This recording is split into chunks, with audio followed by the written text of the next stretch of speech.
I didn't tell anyone that I was singing, that I was making beats. It was something that was a cathartic outlet for me. These subgenres and these amazing bubbling underground scenes were, well, there was an amazing community. It made that dream more tangible and more realistic and achievable.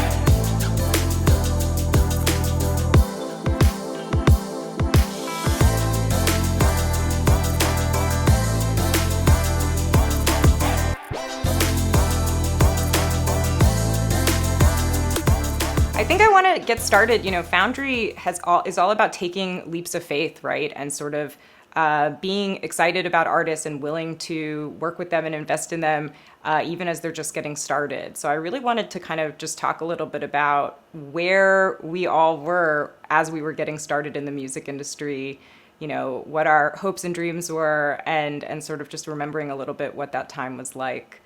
So maybe Sinead can actually get us started.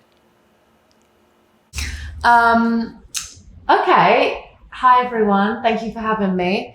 It started for me when I was maybe 8. We got given a piano from a family friend, and I just knew that it was something that was a cathartic outlet for me to just go on there and write probably awful songs, but as young as that. And then when I got to college, that's when I made a YouTube account, and that's where it all begun for me, which is really special. So I'm with you guys. I just posted something of me singing on a neo soul beat, and it was just a song that I'd written to it. And then that's where it all begun. This rapper called Wiley from the UK, started tweeting about it, and I didn't really know what Twitter was at the time, but everyone was like, if you don't have it, then you're not going to be a singer. So he was going on about that video, the YouTube video, and then it kind of begun from there, and it's been one hell of a ride. But I'm really happy that I'm still on it, and I'm really grateful to still be on it. Amazing. Courtney, what about you? Well, before I get started, I want to thank Lior for all that he's done for music and for managers like myself and artists like the great artists that are on this panel today. You've been a visionary and a trailblazer, and this the perfect question, because it's the things that you've done that made me want to be in music so bad.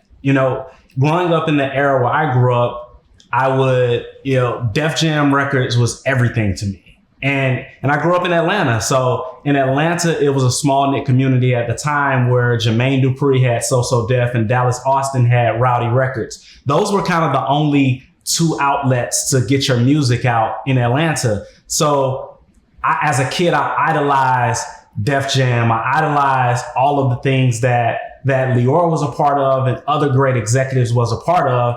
And just being an MTV kid, it's what I saw on TV. And that was a reality that I wanted so bad. L.A. Reid came to Atlanta and launched LaFace Records. And when he launched LaFace, it made that dream more tangible and more realistic and achievable, because groups like Outkast, Goody Mob, TLC, they were all Atlanta-based groups. And now we felt oh, wow, I studied artists from New York and LA and London, from the larger cities, but now there are artists that are from where I'm from that are having success. So it is literally me being a kid, seeing all of the things that just blew my mind. And that's really why I'm here today. And and I'm blessed to be in this position. And Lior, thank you so much just for all of the contributions that you've made to music. Thank you, Courtney. I'm actually a little bit choked up, but I have to say, what's that thing? Right until the wheels fall off. That's what's going to happen with me. I just am so passionate and love what I'm doing. So retirement is for people who have to go to work. And my parents always encouraged me to avoid work at all costs. And so that's how I got into this business, is that I had super supportive parents, particularly my mom, who said, do whatever you can to avoid work. And so it's not that I don't work hard, but I do have a career that I'm super passionate about and love and adore. And I used to be in chorus, but it couldn't sing. But I so wanted to be close to the creative stuff that was going on. So I got as close as possible to the stage without hurting the audience's ears. So that's how I got in it. Arlo, do you have memories of sort of falling in love with music, but also kind of your decision to maybe do it as you know, not work, but something that you were going to do for life? Yeah, definitely. You know, I started off kind of probably when I was about 14 or 15. I was just making beats in my room, just like on GarageBand, looking up on YouTube like how to make a chill hip hop beat, or just like whatever I could think of, and just tinkering around in my bedroom. And my uncle gave me his record collection when I was quite young. There was everything from Bob Dylan, LL Cool J, Sade, Stevie Wonder. And that really sparked my love of music. So I was a music lover before I was a music maker. And it was always a very private dream that I had. You know, I didn't tell anyone that I was singing, that I was making beats. It was something that I did really very much for myself. And then things just started progressing, and I was like, okay, maybe I'll take a gap year and I'll see how far I can push music in this year. And then I guess I never really went back to school, and here I am. And I'm very grateful, as Lior said, you know, every day, you know, working hard and putting time and energy in and love, but it's just something that brings me so much personal fulfillment that it doesn't feel like work. Absolutely. Ali, do you remember getting your start, or even also starting with Arlo on this journey that you guys have been on?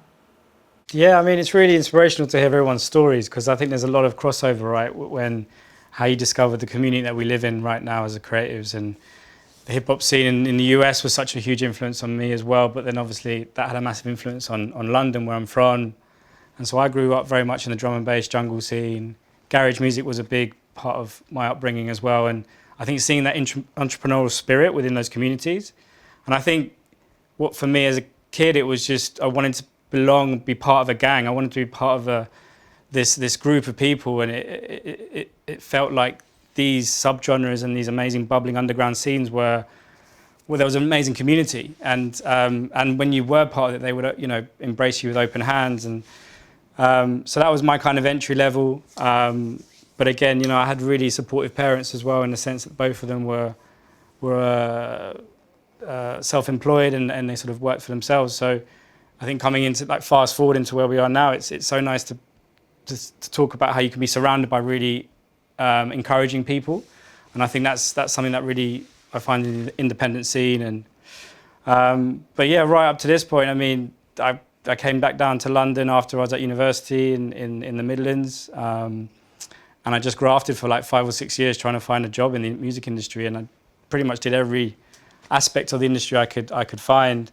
Because you kind of didn't know what jobs existed at that time. You know, you knew what a manager was, maybe you knew what an artist was, but you didn't know all the other bits and bobs. And you know, and I've been managing now for over 50. Well, I've been working in the music industry for 15 years, managing for 10, and only recently in the last 3 years, you know, Arlo walked into my life, and it's been pretty special ever since. And I think for me, I'm just blessed to be part of that scaffolding and a part of her, you know, as she builds her community and creative community moving forward.